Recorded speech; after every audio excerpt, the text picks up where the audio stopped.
हरे राम राम राम हरे हरे, हरे कृष्ण कृष्ण कृष्ण हरे हरे, हरे राम राम राम हरे हरे, हरे कृष्णा कृष्ण कृष्ण हरे हरे, हरे राम राम राम हरे हरे, हरे कृष्ण कृष्ण कृष्ण हरे हरे, हरे राम राम राम हरे हरे, हरे कृष्णा कृष्ण कृष्ण हरे हरे, हरे राम राम राम हरे हरे, हरे कृष्ण कृष्ण कृष्ण हरे हरे, हरे राम राम राम हरे हरे, हरे कृष्णा कृष्ण कृष्ण हरे हरे, हरे राम राम हरे हरे, हरे कृष्ण कृष्ण हरे हरे, बोला पुंडलिक वरद हरी विठ्ठल श्री ज्ञानदेव तुकाराम पंढरीनाथ भगवान की जय,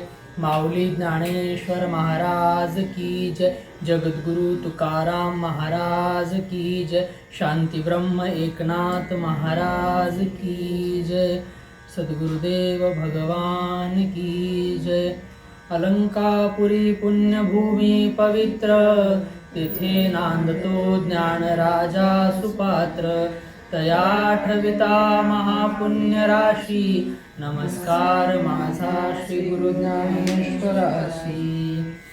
श्री गुरुर्ब्रह्मा गुरुर्विष्णू गुरुर्देव महेश्वरा, गुरुर साक्षात परब्रह्म, तस्मै श्री गुरवे नमः.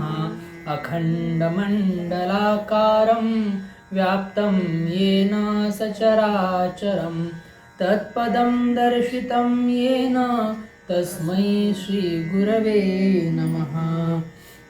ब्रह्मानन्दं परमसुखदं केवलं ज्ञानमूर्तिं, द्वन्द्वातीतं गगनसदृशं तत्त्वमस्यादिलक्ष्यम्, एकं नित्यं विमलमचलं सर्वधी साक्षिभूतं, भावातीतं त्रिगुणरहितं सद्गुरुं तं नमामि. गजाननं भूतगणादिसेवितं कपितजम्बूफलचारुभक्षणम्, उमासुतं शोकविनाशकारकं नमामि विघ्नेश्वरपादपङ्कजं. या कुन्देन्दुतुषारहारधवला, या शुभ्रवस्त्रावता, या वीणावरदण्डमण्डितकरा, या श्वेतपद्मासना, या ब्रह्माच्युतशङ्कर प्रभृतिदेवे सदा वन्दिता, सा मां पातु सरस्वती भगवती निशेषजाड्यापहा. मनोजवं मारुततुल्यवेगं, जितेन्द्रियं बुद्धिमतां वरिष्ठं, वातात्मनं वानरयूथमुख्यं, श्रीरामदूतं शरणं प्रपद्ये. कैलासराणा शिवचन्द्रमौळी, फणीन्द्रमाथा मुकुटी झळाळी, कारुण्यसिंधू भवदुःखहारी, तुझ विन शंभो मज कोण तारी, तुझ विन शंभो मज कोण तारी. महायोगपीठे तटे भीमरथ्यां, वरं पुंडरीकाय दातुं मुनीन्द्रे, समागत्य तिष्ठं तमानन्दकन्दं, परब्रह्मलिङ्गं भजेत् पाण्डुरङ्गं, परब्रह्मलिङ्गं भजेत् पाण्डुरङ्गं, परब्रह्मलिङ्गं भजेत् पाण्डुरङ्गं. बोला पुंडलिक वरद हरी विठ्ठल श्री ज्ञानदेव तुकाराम पंढरीनाथ भगवान की जय, माऊली ज्ञानेश्वर महाराज की जय, जगद्गुरु तुकाराम महाराज की जय, शांती ब्रह्म एकनाथ महाराज की जय, सद्गुरुदेव भगवान की जय. जयांचे करिता स्मरण होय सकळ विद्येचे अनुसरण, तेची बंधू श्री चरण श्री गुरूंचे ते नमस्कार होणे. आता आपण हरिपाठावर चिंतन करत आहोत. आज 16व्या अभंगाचा दिवस आहे, एकादशी आहे. 16वा अभंग आपण सर्वजण म्हणणार आहोत. सर्वांनी मागे म्हणावा. हरिबुद्धी जपे तो नर दुर्लभ, हरिबुद्धी जपे तो नर, हरिबुद्धी जपे तो नर दुर्लभ, हरिबुद्धी जपे तो नर दुर्लभ, वाचेसी सुलभ रामकृष्ण वाचेशी सुलभ रामकृष्ण रामकृष्ण नामी उन्मनी साधली रामकृष्ण नामी उर्गणी साधली तयासी लाधली सकळ सिद्धी तयासी लागली सकळ सिद्धी सिद्धी बुद्धी धर्म हरिपाठी आले सिद्धी बुद्धी धर्म हरिपाठी आले प्रपंची निवाले साधू संग प्रपंच निवाळे साधू संत ज्ञानदेवी नाम रामकृष्ण ठसा ज्ञानदेवी नाम रामकृष्ण ठसा येणे दश दिशा आत्मा राम हे दश दिशा आत्मा राम हरिमुखे म्हणा हरिमुखे म्हणा हरिमुखे म्हणा हरिमुखे म्हणा पुण्याची गणना कोण करी पुण्याची गणना कोण करी तर असा हा माऊली ज्ञानोबारायांच्या हरिपाठातला 16वा अभंग आहे. या अभंगामध्ये माऊली आपल्याला पहिल्या चरणामध्ये हरिबुद्धी जपे तो नर दुर्लभ साधन सांगतात की हरीचा जप कसा केला पाहिजे त्यावर आपण चिंतन करणारच आहोत. त्यानंतर वाचीसी सुलभ रामकृष्ण नामी उन्मळी साधली तयासी लाधली सकळ सिद्धी.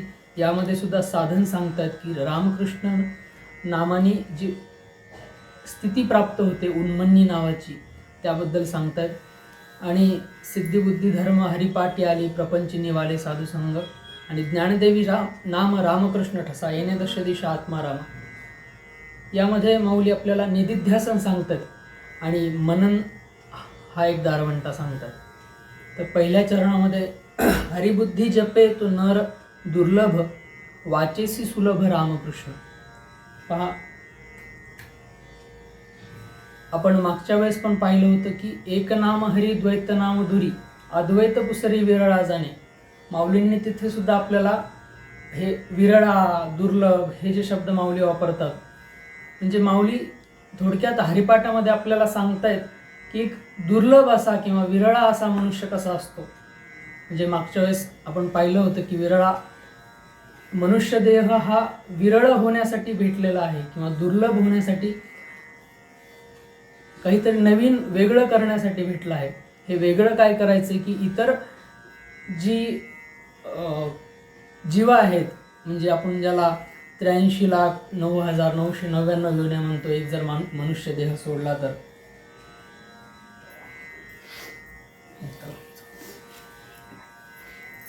हा रामकृष्ण बरोबर.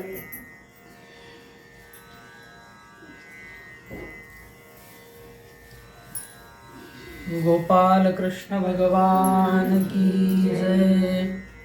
तर हरिबुद्धी जपे तो नर दुर्लभ वाचेसी सुलभ रामकृष्ण.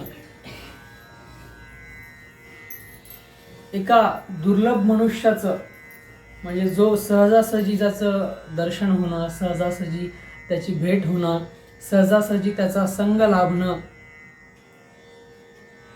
हे जिथं दुर्लभ असतं अशा दुर्लभ मनुष्याचं एक लक्षण माऊली या पहिल्या चरणामध्ये आपल्याला सांगतात. एक लक्षण आपल्याला गेल्या अभंगामध्ये सांगितलं होतं की एक नाम हरी द्वैत नामधुरी अद्वैत पुसरी विरळा जाणे.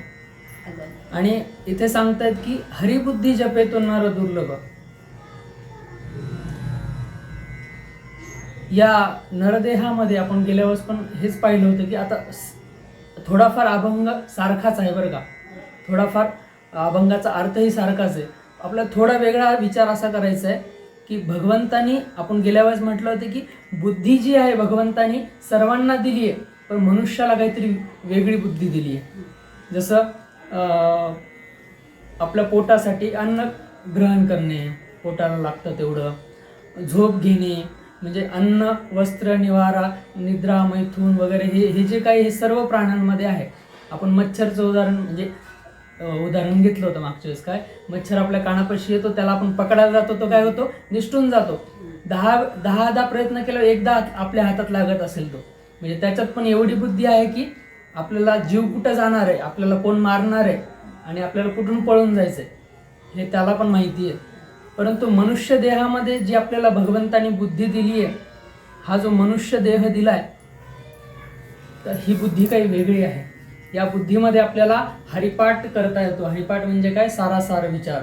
या बुद्धीमध्ये आपल्याला सारासार विचार करता येतो. आणि हा मनुष्य जो असतो त्या मनुष्याला आणखीन एक वरदान आहे देवाचं, की मनुष्य नाती जोडू शकतो. म्हणजे मनुष्यानं जर एखाद्याला आपलं मानलं तर मनुष्य त्यावर, त्या माणसावर असो, त्या वस्तूंवर असो, खूप प्रेम करतो मनुष्य. हे आपलं मानण्याची जी बुद्धी आहे ही मनुष्याच्या ठिकाणी आहे. मग मनुष्य काय करत असतो की जगत असताना नाती जोडत असतो आणि मग त्या नात्याच्या स्वरूपानं हे माझं माझं म्हणत असतो. माझं शरीर आहे, माझा टेबल आहे, छोट्या छोट्या गोष्टीला, किंवा माझे नातेवाईक आहेत, माझा फोन आहे, नाही का, प्रत्येक गोष्टीला माझं माझं म्हणत असतो. आणि एकदा का जर त्यांनी माझं म्हटलं कोणाला की मग इंद्रिय, मन, बुद्धी, त्या एकतर त्याला सुख देण्यासाठी ज्याला माझं म्हटलंय, आता हा जर फोन मी माझा म्हटला तर मी याच्या पूर्ण गोष्टीची काळजी घेईल. याच्यामध्ये चार्जिंग आहे का, याच्यामध्ये रिचार्ज संपलंय का, या सगळ्या गोष्टीची मी याची काय घेईल, काळजी घेईल. म्हणजे एक तर त्याला सुख देण्यासाठी किंवा त्याच्याकडून सुख घेण्यासाठी काय करतो मनुष्य, बुद्धीचा उपयोग करतो. आणि खरं पाहायला गेलं तर संसारामध्ये जिथं माझं आलं, जिथं मला आलं आणि जिथं मी पण आला, तिथूनच आपल्याला दुःखाची प्राप्ती होत असते. म्हणजे थोडक्यात उदाहरण सांगायचं झालं तर मंदिरामध्ये समजा आपण कीर्तन प्रवचन ऐकायला गेलो आणि बाहेर आल्या आल्या दुसऱ्यांच्या चपला कितीही पालत्या उलट्या पालत्या कशाही पडलेल्या असू द्या, फक्त नजर कोणाकडे जाते, आपली चप्पल सापडते का आपल्याला, याच्याकडेच जाते. आता थोडासा असा मागं जाऊन जर विचार केला, ती चप्पल जरा दुसऱ्या कोणाने विकत घेतली असती आपल्या आधी दुकानात जाऊन, तर आपल्याला त्या चपलीबद्दल एवढं ममत्व झालं नसतं.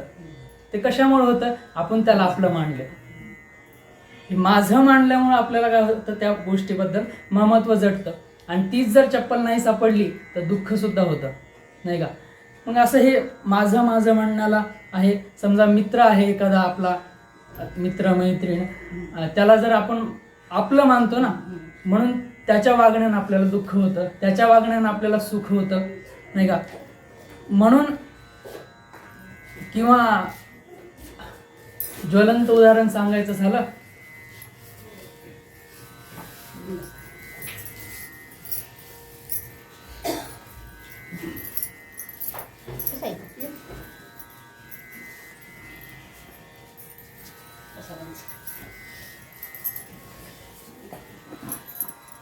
बोला पुंडलिक वरद हरी विठ्ठल श्री ज्ञानदेव तुकाराम पंढरीनाथ भगवान की जय. माऊली ज्ञानेश्वर महाराज की जय. शांती ब्रह्म एकनाथ महाराज की जय. जगद्गुरु तुकाराम महाराज की जय. सद्गुरुदेव भगवान की जय. तर हरिबुद्धी जपे तो नर दुर्लभ. माऊली आपल्याला काय सांगतात, दुर्लभ मनुष्याचं एक लक्षण सांगतात. आणि आपण हा विचार करत होतो की ह्या बुद्धीचा उपयोग आपण संसारात कुठं करतो, जिथं कोणाला तरी माझं मानलंय, माझी वस्तू एखादी, एखादा माणसाला माझं मानलंय, आणि जिथं माझं मानलं तिथं काय असतं, सुख दुःखाची प्राप्ती आपल्याला या संसारामध्ये होत असते. जसं आपण चप्पलचं उदाहरण घेतलं, आता जे आले त्यांच्याकडून ते हुकलं, पण जाऊ दे. अजून एक उदाहरण देतो आपल्याला की आता आपली लाईट गेली होती. मनुष्य आपण काय करतो, बाहेर जाऊन बघतो आपलीच गेली का सगळ्यांची गेली. फक्त आपली जर गेली असेल तर मग लय दुःख होतं, आणि जर सगळ्यांची गेली असेल चला ठीक आहे सगळ्यांची गेली. तर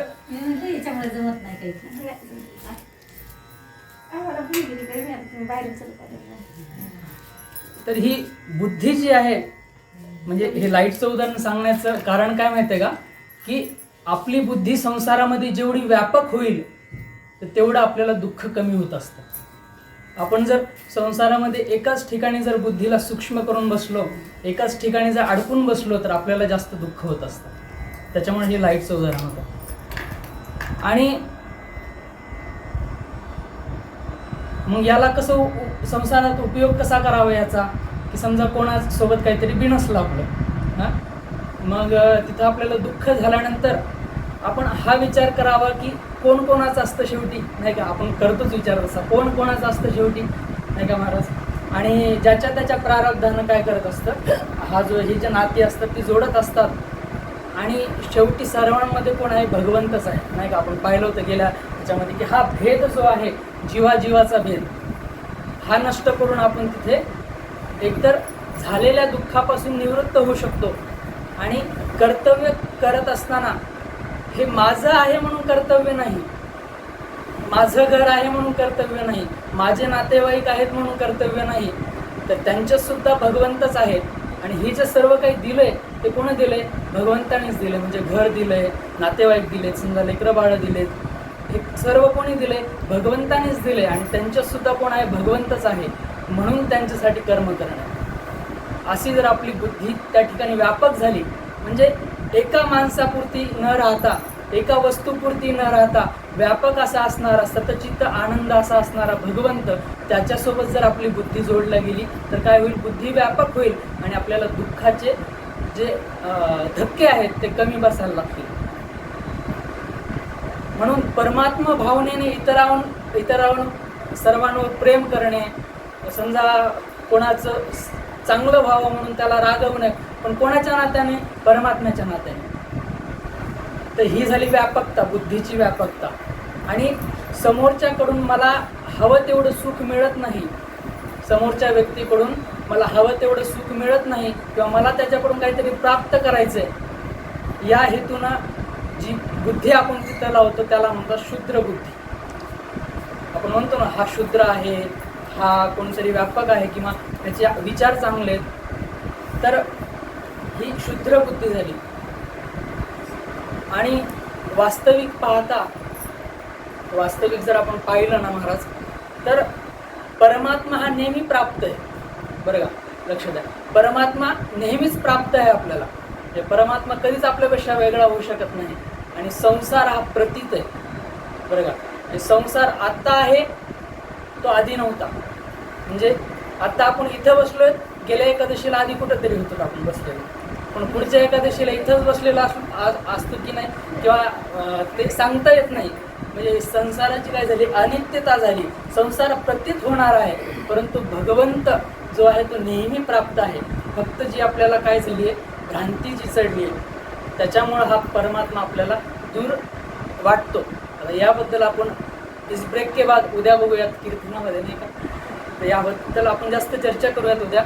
परंतु अशा बुद्धीचा वापर नेहमी हरिनामाचा जप करण्यासाठी, जे ना, हरिबुद्धी जपे तो नर दुर्लभ. आपल्याला काय व्हायचंय, दुर्लभ व्हायचं. बरं का, आपल्याला संसारात राहणाऱ्या किंवा इंद्रियजन्य सुखामध्ये, संसारात मिळालेल्या सुखामध्ये अडकून राहणाऱ्यांपैकी नाही बनायचं. आपल्याला काय बनायचंय, वेगळं बनायचंय. कारण नरदेह त्यासाठीच भेटलेला आहे आपल्याला. बरं का, तर अशा या बुद्धीचा वापर आपण कशासाठी केला पाहिजे, की आपल्याला कसं जास्तीत जास्त नामस्मरण करता येईल, कसं जास्तीत जास्त आपल्याला हरिनाम घेता येईल, कसं जास्तीत जास्त आपल्याला परमात्म्याचं दर्शन करता येईल. तर हा माऊली आपल्याला सांगतात की बुद्धीचा वापर आपण इथं जास्त केला पाहिजे. कारण संसारामध्ये जर आपण बुद्धीचा वापर केला तर, जसं आमचे गुरुदेव म्हणतात, आपण सर्वांनी ऐकलं असेल की ईश्वर के सिवा कहीं भी मन लगाओगे. आतापर्यंत खूपदा मी सांगितलं, ईश्वर के सिवा कहीं भी मन लगाओगे तो अंत में रोना ही पडेगा. आता ही वापरलं म्हणजे मराठीत आपण जसं च वापरतो ना, असं च झालं पाहिजे, तसं ही वापरलं त्याच्यामध्ये, रोना ही पडेगा. त्याच्यामुळे आपल्याला ही बुद्धी आहे, आपलं हे मन आहे, कशामध्ये लावायचं आहे, आपण कसं जास्तीत जास्त नामस्मरण आपल्याला करता येईल. आणि माऊली जसं ह्याच्या समोर म्हणतात की वाचेसी सुलभ रामकृष्ण. खरं पाहिलं तर मुखानं बोलण्यासाठी सुलभ किंवा चांगलं किंवा गोड काय असेल तर ते नामस्मरणच आहे. इतर गोष्टी बोलण्यामध्ये जसं आपण नाथ महाराज ह्याच्यामध्ये हरिपाठामध्ये म्हणतात की काय, बोलायचं तर हरीच बोला, बोलायचं तर विठ्ठल विठ्ठलच बोला, नाहीतरी गलबला करू नका, नाही का. दुसरं काहीच बोलून गलबला करू नका, बोलायचं तर काय करा, हरिनामच घ्या. तर खरं पाहिलं तर वाचेसी सुलभ रामकृष्ण, भगवंताचं नामस्मरणच हे तोंड गोड करणार आहे. आपण साखर खातो तेव्हा आपलं तोंड गोड होतं, आपण गुळ खातो तेव्हा आपलं तोंड गोड होतं. परंतु आपण ज्यावेळेस हरिनाम घेतो ना महाराज, आपलं मुख पण गोड होतं, ज्याला ते हरिनाम ऐकू जाईल त्याचे कान पण गोड होतात आणि आपलं सर्व शरीर त्याच्या आंदोलनाने काय होतं, गोड होत असतं. आपण किती जपत बसा, साखर साखर साखर किती म्हणा, म्हणून म्हणून तोंडाला कडवटपणा येईल, परंतु आपलं तोंड काही गोड होणार नाही. तोंड कशानं गोड होईल? हरिनाम घेतल्यानं. आणि हे सोपं आहे, सर्वात सोपं आहे माहिती आहे का. आपण संसारात बाकीच्या ज्या वायफळ गोष्टीमध्ये बोलताना वेळ घालवतो ना महाराज, त्याच्यापेक्षा हे खूप सोपं आहे. जसं तुकाराम महाराज म्हणतात की तुका म्हणे सोपे आहे सर्वाहुनी आणि शहाणा तो धनी घेतोय. पण याच्यासाठी काय व्हावं लागते? शहाणा व्हावं लागते म्हणजे तुकाराम महाराज. आता शहाणा व्हावं लागते म्हणजे काय करावं लागते की जसं सांगितलं की जास्तीत जास्त मला कसं नामस्मरण घेता येईल, आणि त्याच्यासाठी काय करावं लागते की संसारामध्ये जी आपली मनोवृत्ती चालली आहे की याच्यामध्ये खर्च होते, त्याच्यामध्ये खर्च होते, आणि त्याला धक्के बसतात. कशाचे? अपेक्षा भंगाचे. आपल्याला पहा, संसारामध्ये एखाद्या गोष्टीकडून आपण जर अशी अपेक्षा केली असेल ती तशी पूर्णच होईल असं काही सांगता येत नाही. थोडा तरी अपेक्षा भंग तिथं होणारच आपला. मग संसारामध्ये जी आपली वृत्ती चालली आहे आणि अपेक्षा भंगाने जे दुःख आपल्याला होते, दुःखाचे धक्के आपल्याला बसतात, फक्त ती वृत्ती अशी देवाकडे वळवायची, बस काहीच करायचं नाही. म्हणजे असं नाही की आपल्याला घर सोडून गेल्यानंतर देव मिळेल, किंवा घरात अडकून राहिल्यानंतर देव मिळेल, किंवा आपण चांगलं दिसल्यानंतर आपल्याला देव मिळेल, किंवा आपण वाईट दिसल्यानंतर आपल्याला देव मिळेल. आमचे गुरुदेव असं म्हणतात की जर देव जर बुद्धीनं जर मिळत असेल, चांगली बुद्धी असल्यानं, तर देव हा वकिलांच्या काळ्या कोटात भेटला असता आपल्याला, बरं का. देव हा जर सुंदरतेनं मिळत असला, म्हणजे एखादा सुंदर झाला खूप पण त्याला देव मिळाला, असं जर झालं असतं तर जेवढ्या ॲक्ट्रेस आहेत ना, म्हणजे जेवढ्या सुंदरी आहेत ना जगामध्ये, त्यांच्या पर्समध्ये देव आपल्याला भेटला असता, असं आहे. आणि देव जर पुस्तकं वाचून भेटला असता ना, तर आपल्याला पुस्तक उघडल्या देवाचं दर्शन झालं असतं. देव ह्यांना कशानंच भेटत नाही, कारण हे जे काय आहे ते कशामध्ये आहे? त्रिगुणात्मक प्रकृतीमध्ये आहे. भगवंत कसा आहे? या त्रिगुणात्मक, रजोगुण, तमोगुण, रजोगुण आणि सत्वगुण याच्यापेक्षा वेगळा हा भगवंत आहे. मग काय केलं पाहिजे की भगवंताला शरण गेलं पाहिजे. भगवंताच नामस्मरण करणं म्हणजे काय की भगवंताला शरण जाणं आहे. समजा लहान लेकरू खेळत असेल, त्याला काहीतरी लागलं समजा, तर तो काय करतो? आईचा धावा करतो ना, आईचं नाव घेतो, आई आई म्हणून ओरडतो. त्याला सांगता पण येत नसतं की आपल्याला काय लागलं, कशाचं दुःख झालं, एवढं लहान असतं ते. फक्त काय करतं? आई आई म्हणून रडत असतं, बरोबर. आणि आईला कळतं की याला काहीतरी दुःख झालं, याला भूक लागली आहे, किंवा याला काहीतरी तिथं लागलं असेल खेळता खेळता, मग आई त्याला काय करते? उचलते. तसं भगवंताचं नामस्मरण सुद्धा हे भगवंताचं काय? पुकार आहे. त्याच्यामुळं काय केलं पाहिजे की आपली जी संसाराप्रती जी प्रीती आहे, संसाराप्रती जे प्रेम आहे, त्याच्यातलं अर्ध जरी भगवंतात लावलं ना महाराज, तरी आपल्याला भगवंताची प्राप्ती होऊ शकते. आपल्याला संत तुलसीदासांचा प्रसंग माहीत आहे. म्हणजे संत तुलसीदास त्यांच्या पत्नीला भेटायला गेले होते, सर्वांना माहीत आहे. आणि त्यावेळेस त्यांच्या पत्नीने जो उपदेश केला ना, एक तुलसीदासांनी तो नंतर दोह्यामध्ये लिहिला. त्यावेळेस त्यांनी जो उपदेश केला ना, ते खूप महत्त्वाचं आहे. त्यांनी काय उपदेश केला माहिती आहे का? तुलसीदासजी लिहितात, हाड मास को देह मम तापर जितनी प्रीती तासू आधो जो राम प्रती अवस मिट ही भवभीती. त्यांनी सांगितलं की माझ्या ह्या देहामध्ये जो हाड मासाने म्हणलेला, याच्यामध्ये जर तुमची एवढं प्रेम असेल, याच्यापेक्षा अर्ध जरी तुमचं भगवंतात रामजीमध्ये जर प्रेम असेल, तर तुमचा हा भवरोग मिटून जाईल. आणि त्यानंतर तुलसीदासजी मग भजनामध्ये लागले, असे लागले की रामायण लिहिलं. म्हणजे तुलसीदासजीचं रामायण असो, एकनाथ महाराजांचं रामायण असो, किंवा ज्ञानेश्वर महाराजांची ज्ञानेश्वरी असो, तुकाराम महाराजांची गाथा असो, संतांचं जो साहित्य आहे ते असं तसं त्याला समजू नका, बरं का. तो भगवंताचा प्रसाद आपल्यापर्यंत आहे. तुलसीदासजींची अशी कथा आहे की तुलसीदासजींचं रामायण ज्यावेळेस लिहून झालं, म्हणजे रामायण ज्या दिवशी सुरू केलं ती पण रामनवमी होती, रामायण ज्या दिवशी लिहून पूर्ण झालं ती पण रामनवमीच होती. आणि तिथल्या ज्या कर्मठ लोकांनी काय केलं महाराज माहिती आहे का, की त्याला अमान्य केलं. म्हणजे हे तुलसीदासजींचा जो ग्रंथ आहे तो आम्हाला मान्य नाही असं सांगितलं. आणि अट ठेवली की म्हणे भगवान महादेवाचं मंदिर आहे त्या मंदिरामध्ये आपण ते रामायणाची पोथी ठेवूयात आणि याच्यावर जर भगवान महादेवाने जर शिक्कामोर्तब केलं, आपली सही केली, तर आपण समजायचं की तुलसीदासजींचं रामायण हे बरोबर आहे, हे चुकीचं नाही असं. मग त्यांनी हा प्रयोग केला.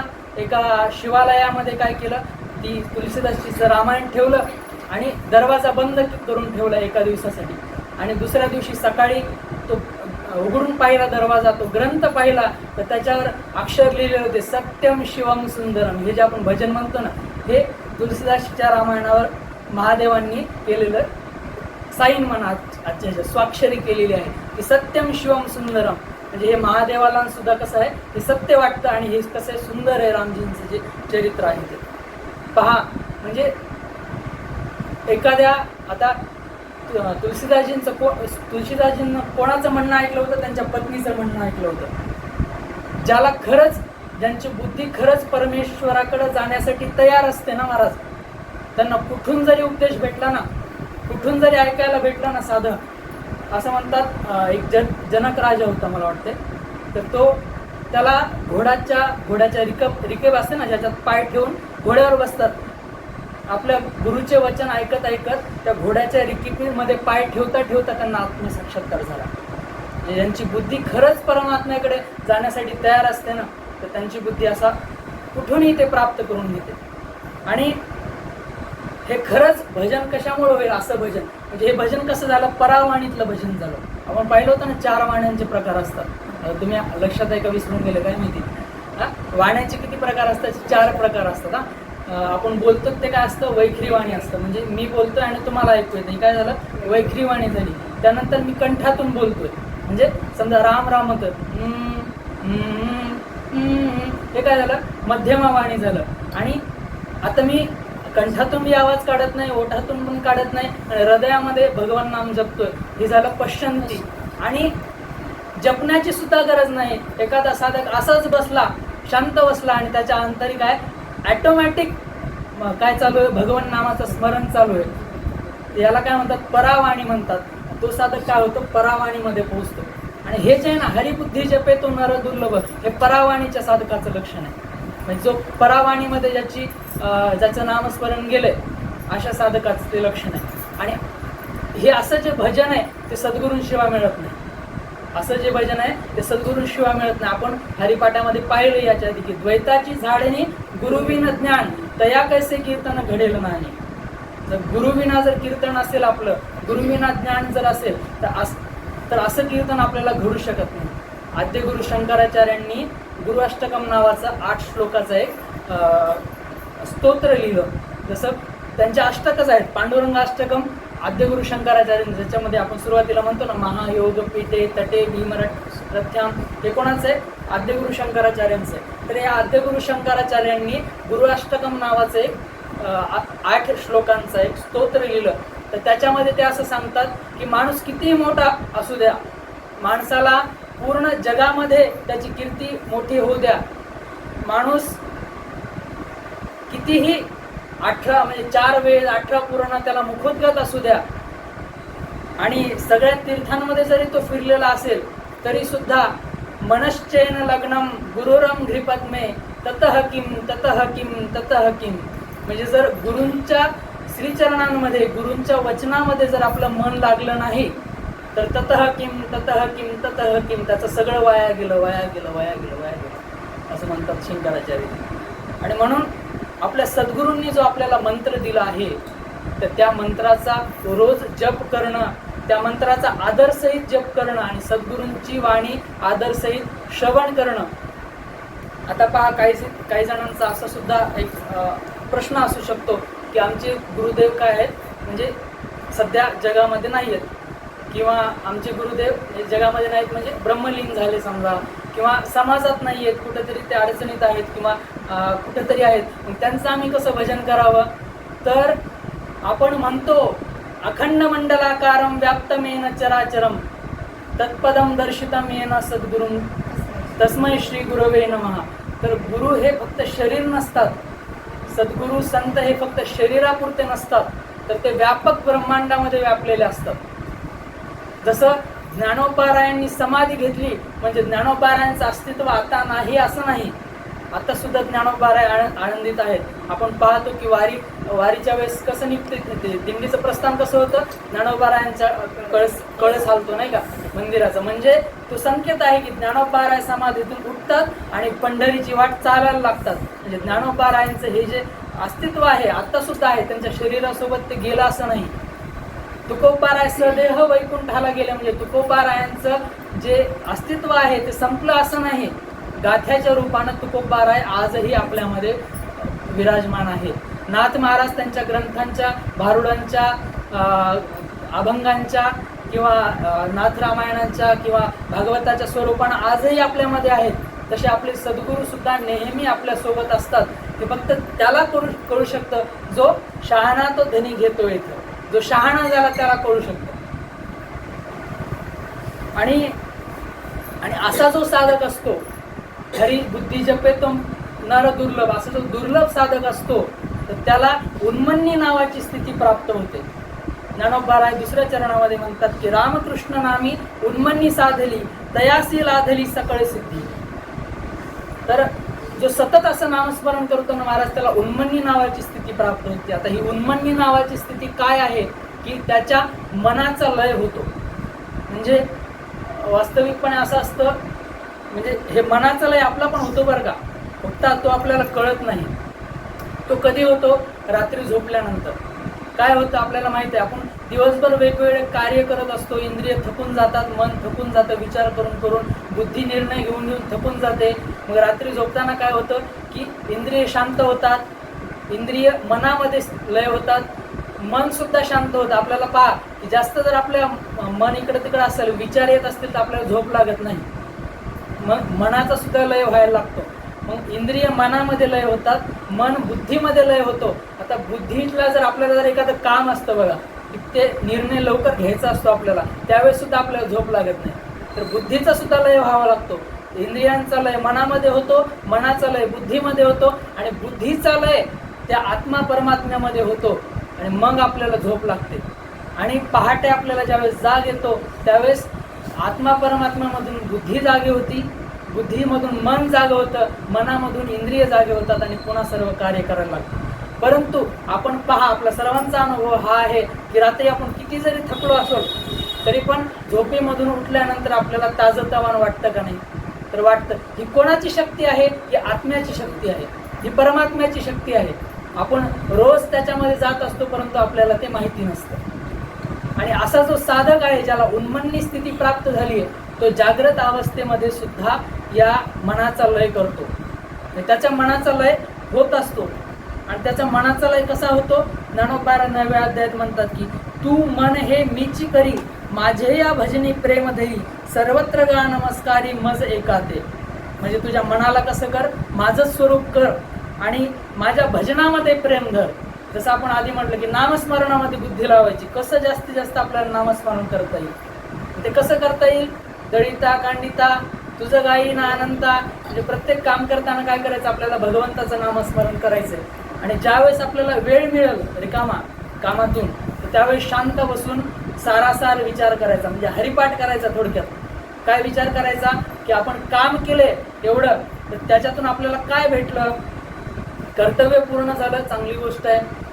बरं, हे काम कोणी केलं? आपल्या इंद्रियांनी केलं. हे काम इंद्रियांकडून कोणी करून घेतलं? इंद्रियांना शक्ती देणारा कोण आहे? तर तो भगवंतच आहे, नाही का? भगवंतच. आपल्या कानाला ऐकण्याची शक्ती कोण देतं? भगवंत देतं. डोळ्यांना पाहण्याची शक्ती कोण देतं? भगवंत देतो. मग आपण त्या भगवंताचं काय केलं पाहिजे? नामस्मरण केलं पाहिजे का नाही? म्हणून शांत बसून थोडा वेळ काय करायचं? नामस्मरण करायचं, चिंतन करायचं भगवंताचं आणि मग पुन्हा दुसऱ्या कामाला लागायचं. असं जर तुम्ही करत असाल ना, म्हणजे थोडक्यात काय सांगायचं की वेळेच असतो दुरुपयोग करायचा. असं जर आपण करत असू ना तर आपल्या कार्यामध्ये भगवंताची शक्ती प्राप्त होत असते. म्हणजे आपण काय करतो की मी पण सोडून देतो, नाही का? एखादं चांगलं काम आपण करून शांत बसलो, भगवंता हे तूच केलंस, ही तुझीच महत्ता आहे म्हणून आपण काय करू? भगवंताला धन्यवाद देऊ. मग भगवंत आपल्याला ऑटोमॅटिक काय करेल? शक्ती देईल. म्हणून आपण अनेकदा पाहतो की असे जे महापुरुष असतात त्या महापुरुषांचं जी काय कार्यसिद्धी जी असते ती लवकर होत असते. म्हणजे ज्ञानोबारायांनी भिंत चालवली, कशाच्या जोरावर चालवली? आत्मशक्तीच्या बळावर. म्हणजे ज्ञानोबाराय त्या परमात्म्याशी एकरूप झालेले होते म्हणून त्यांना ते शक्य झालं. कारण प्रकृती कोणाच्या अधीन आहे? पुरुषाच्या, म्हणजे परमात्म्याच्या अधीन आहे. म्हणून काय केलं पाहिजे की राम राम स्मरा आधी, सगळं सोडून काय करायचं? आधी राम नाम स्मरण करायचं. तुकोबारायांचा अभंग आहे पहा की गातो वासुदेव मी ऐका, चित्त ठेवूनी ठाई भावे एका, डोळे झाकूनी रात्र करू नका, काळ करीत बैसला लेखा घा, राम राम स्मरा आधी, लाहो करा गाठ घाला मूळबंदी, सांडावा उगिया उपाधी, लक्ष राहुनी रहा गोविंदिगा. काय करा की डोळे झाकून रात्र करू नका. म्हणजे काय? म्हणजे झोपू नका असं नाही. म्हणजे जागरण अवस्थेमध्ये त्या परमात्म्याकडे डोळे झाक करून, डोळे झाक करणे म्हणजे ही म्हण झाली, बरोबर. आपण मराठीमध्ये काही म्हणी वापरतो, वाक्यप्रचार वापरतो, त्याचा शब्दशः अर्थ घ्यायचा नसतो. त्याचा अर्थ काय की परमात्म्याकडे दुर्लक्ष करू नका.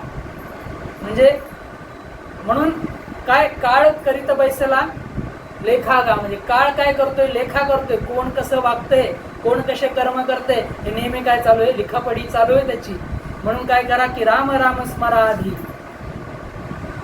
लक्ष लावून राहा गोविंदिगा, गोविंदाकडे, परमात्म्याकडे काय करायचं? लक्ष करून राहायचंय. आणि असा जो उन्मन्नी साधलेला, उन्मन्नी स्थिती साधलेला जो साधक आहे महाराज, तर त्याला सर्व सिद्धी प्राप्त होतात. रामकृष्ण नामी उन्मन्नी साधली, तयासी लादली सकळ सिद्धी. त्याला आपोआपच सर्व सिद्धींची प्राप्ती होत असते. म्हणजे तो वेगळी सिद्धीसाठी कुठली हे करत नाही, म्हणजे तप करत नाही, काही करत नाही. त्याला काय होतं? आपोआपच त्या सिद्धींची प्राप्ती होत असते. याचं उदाहरण आपल्याला पाहता येईल की जडभरताची कथा आपल्याला भागवतात येते, बरोबर आहे. त्याचा आधीचा जन्म कुठला होता? राजा भरताचा होता. तो एका हरणाच्या ह्याच्यात झाला, आसक्ती झाली आणि म्हणून त्याला हरणाचा जन्म प्राप्त झाला. आणि हरणाचा जन्म झाल्यानंतर तो जडभरताच्या जन्माला प्राप्त झाला. जडभरत त्याला का म्हटलं? कारण त्याची अशी बुद्धी होती. कशी होती? हरिबुद्धी जपे तो नर दुर्लभ. त्याला काय? त्याला सगळं आधीचं आठवायचं, बरं का. गेले 2 जन्म त्याला आठवायचे. आणि त्यानं असा विचार केला की एका हरणाच्या आसक्तीमुळे आपले 2 जन्म वाया गेले, राजा भरताचा आणि एक हरणाचा. आणि अशीच जर आपण आसक्ती या जन्मात सुद्धा आपल्याला जर लागली तर आपल्याला काय होईल? हा पण जन्म आपला वाया जाईल, आपली काही परमपदाला प्राप्ती होणं शक्य नाही. म्हणून त्यानं काय करायचं की संसाराकडे लक्ष द्यायचं नाही. म्हणजे तो जड असल्यासारखा वागायचा संसारासाठी. म्हणजे संसारामध्ये जी सूक्ष्म बुद्धी आहे, जसं आपण आधी विचार केला, ती सूक्ष्म बुद्धी त्यांना काढून घेतली होती. पण लोकांना तो वेडा वाटायचा, लोकांना तो दगडासारखा वाटायचा. म्हणून लोक त्याला म्हणायचे हा जड आहे.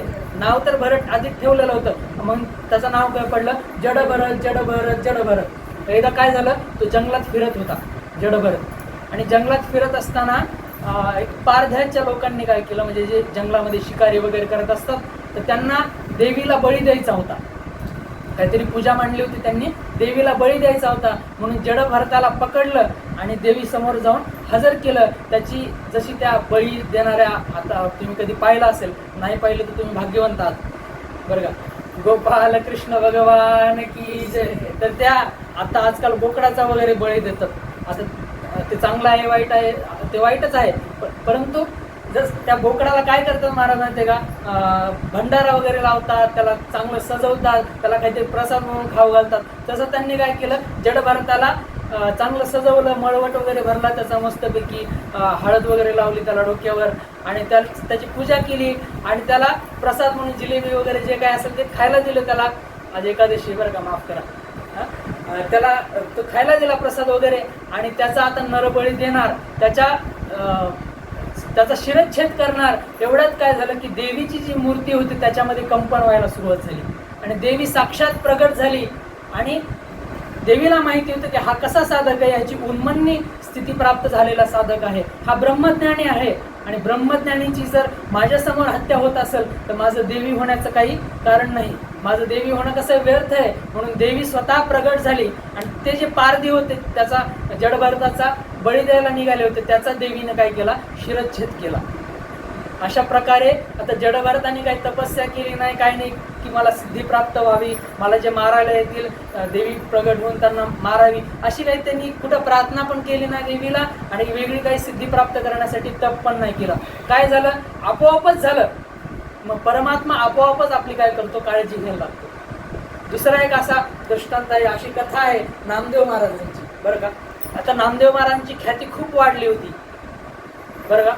नामदेव महाराज जागोजागी कीर्तनाला जायचे, जागोजागी जाऊन भागवत धर्माचा प्रचार करायचे, वारकरी संप्रदायाचा प्रचार करायचे. आणि अशी नामदेव महाराजांची झालेली जी काय आहे वाढलेली ख्याती आहे, तर ती तिथल्या सरदाराला बघवली नाही. म्हणजे पठाण होता तो सरदार, तर त्याला ती बघवली नाही आणि त्यांना काय केलं, नामदेव महाराजांना कैद केली. नामदेव महाराजांना कैद करून आपल्या छावणीवर आणलं आणि त्यांच्या समोर एका गाईला उभं केलं नामदेव महाराजांच्या समोर, आणि त्यांच्या समोर त्या गायीची हत्या केली. आणि गाय अशी रक्ताच्या थारोड्यात पडली आणि नामदेवरायांना एका खांब्याला बांधून ठेवलेलं होतं. आणि त्या पठाणाने सांगितलं, तू जर खरंच पांडुरंगाचा भक्त असशील, त्या गायीला आज रात्रीपर्यंत जिवंत करून दाखव, नाहीतर उद्या सकाळी तुझा काय शिरच्छेद आम्ही करू. संध्याकाळ झाली. नामदेवरायांनी विचार केला की पांडुरंगा, आता तुझ्या मनावर सगळं, जर तुला माझा जीवच घ्यायचा असेल तर तू त्या पठाणामध्ये सुद्धा कोण आहेस, तूच आहेस, असं म्हणून मी त्याच्या हस्ते काय करतो, जीवन माझं दान करून देतो. आणि तुला जर माझं जीवन राखायचं असेल, तू या गायीला जीवन दान दे. मग नामदेवराय अशा प्रकारे देवाला बोलू लागले, देवाचं भजन करू लागले.